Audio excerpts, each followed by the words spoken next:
Former UFC heavyweight champion Tim Sylvia says he would destroy Francis Ngannou in his prime. Tim has not fought professionally since 2013 and has been competing in slap competition and having success. Speaking to Submission Radio, Sylvia said, "I don't think Francis is that good. He's a monster with heavy hands, but his punches come from his hips, and he swings wild and crazy. He hits you, you're going to sleep. But a technical fighter like Jon Jones and Stipe, they beat him again. You saw what he did to Gane. He wouldn't even stand up with him. He took him down. It was an ugly fight. He talks a lot for only winning a fight and then defending against a real Gane. I destroy him in my prime. If we fought right now, he beats me, but in my prime. If we could go back in time and I'm in my prime, he's in his prime, I destroy him. He's too wild. I was more of a technical striker than he is." On Francis leaving the UFC and going to the PFL, Sylvia continued, "I'm not surprised at all. I know the organization and the people running it, and they're greedy and they just don't care," referring to the UFC. "It's impressive. It's awesome. I'm glad he did it. I'm glad he stood up for himself, but I don't know if it was a mistake for him or not because I know they offered him a really good deal in the UFC. Some of the stuff he was asking for, I don't understand why it was necessary to be a part of the board and all that stuff. I don't know. I'm glad he had the balls to do it. It would have been better if they got like 5 of the 5 top champions and do it all at once. I thought he was pretty good friends with Izzy and Kamaru Usman. Those 3 were pretty tight. It would have been awesome if they stepped aside and said, hey, this is the way it is. I don't know if he made the right choice or not. If he gets one big fight in boxing, he's taken care of for the rest of his life, but that's a big if. I think in the UFC he might have had that opportunity because UFC did it for Conor McGregor, but Francis Ngannou is not a big draw. He did well, but he's not the greatest heavyweight of all time like he thinks he is." Michael Bisping on the Believe You Me podcast reacts to the clips of Conor McGregor being frustrated over losing 5 times in a row on The Ultimate Fighter. Bisping says that he can relate to Conor because he has also coached on Tough and knows how annoying it can be when your guys lose. I've done it. I've coached it twice. It is annoying when your team's losing. You know what I mean? You do take it personal because it's like, because that's your rival, right? Mm-hmm. And him and Chandler are supposed to fight. Whether or not that comes to fruition, that's a whole nother conversation. I hope it does. But he's not in the testing pool yet, and he's had some distractions, shall we say? Miami Heat. McGregor's feeling the heat. Yeah, I mean, that's the format. 2 rounds. You can't about it. If he'd have won after 2 rounds, he wouldn't have had anything to say then. Yeah. That's the thing, like typical when it's been the format the whole time. It's always been that format, yeah. The history of the whole history of the show, that's been the format. When it's not working out for you, leave it to Conor to want to change it to benefit him. You have to fight within the rule set you fight in. Guys in other in the PFL, the guys don't end the fight and say, well, if I had elbows, I would have won. Well, that's not how it goes. That's not the rules. Yeah. You have to fight under the rule set in the format that you're under, and it doesn't always benefit you. He doesn't lose well. Conor's not a great loser.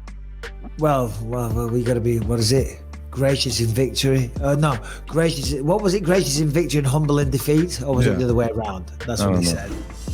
Sean O'Malley believes Henry Cejudo will be retiring once again. Henry recently had to pull out of his fight against Chito Vera due to a shoulder injury, and O'Malley believes that's it for him.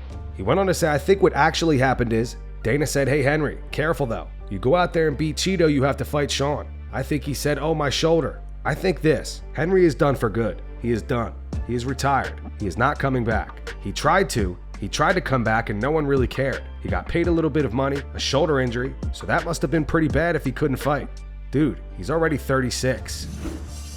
Kelvin Gastelum versus Shavkat Rakhmonov is set to go down on September 16th. This will be Kelvin's first fight back in the welterweight division. John McCarthy on the Weighing In podcast says if Kelvin can beat Shavkat, he puts himself into title contention. However, he really has his hands full in this fight.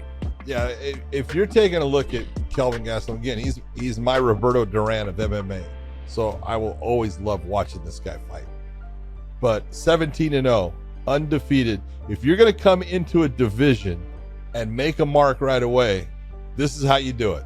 You get a win against Rakhmonov, you put yourself right on the map in the welterweights. He's already known and everything. That's going to bump him right up into that position where, yeah, you could talk about title implications and everything. Just one more fight is what I would say. But, getting that win against Rakhmonov, that's not an easy thing to do. Now, he can do it. He's got good wrestling. He's got great stand-up. He's got a chin. And look, he's taken on the very best.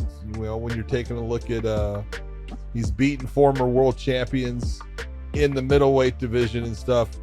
The guy is a stud. I love him, but boy, he's got his hands full because everybody that I talk to at Kill Cliff, they all talk about Mr. Shavkat Rakhmonov and say, hey, look, he's not just wrestling. His stand-up is good, and he's got power in his hands. They all talk about how good he is.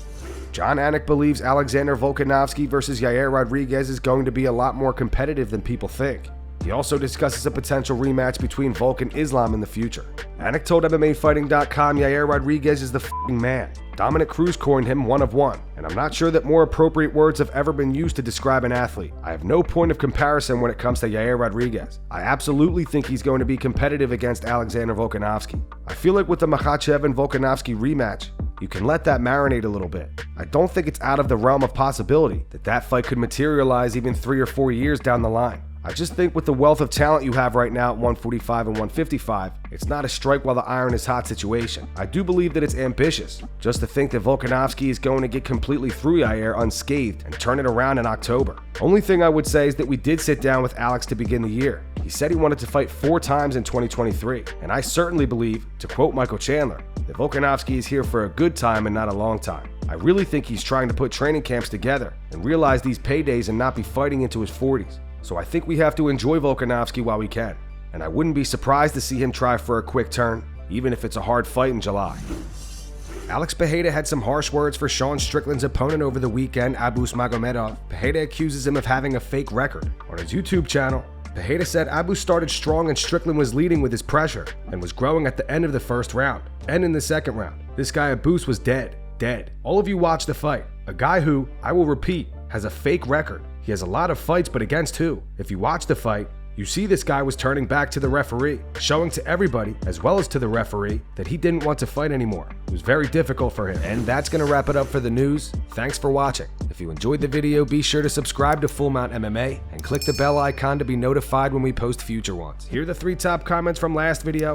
The first one's in reference to Bruce Buffer's warning to Sean Strickland. It's from Lion's Heartification. It says, crazy thing is, stuff that Sean says isn't that wild.